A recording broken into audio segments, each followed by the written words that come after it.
प्रिया दीदी के चैनल को लाइक, शेयर, कमेंट, सब्सक्राइब जरूर करें।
जाएगी बहुत मन हमार, हमारी नई हरवा शिवजी बाबा जगिया रोपले हो।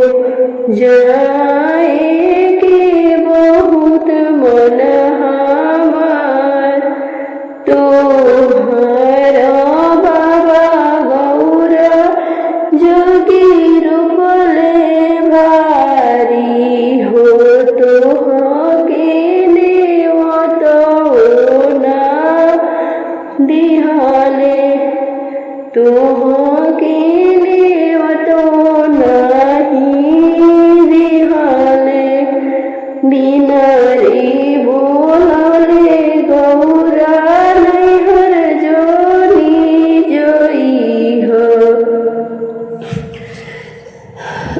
नहीं हुई आदर तोहर, नहीं हुई आदर तोहर, बोला के कहला गौरा मन बोना कोइली।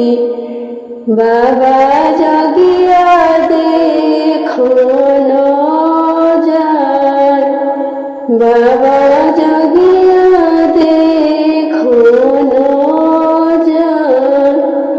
जब गगरनी गईली अपनी नैहरवा हो, आमा बाबा लिहले मुँह घुमाई, आमा बाबा लिहले मुँह घुमाई। अपने पिया के हम बतियो ना मनली हो। कैसे लौटी जाई कैलाश, कैसे लौटी जाई कैलाश। कौन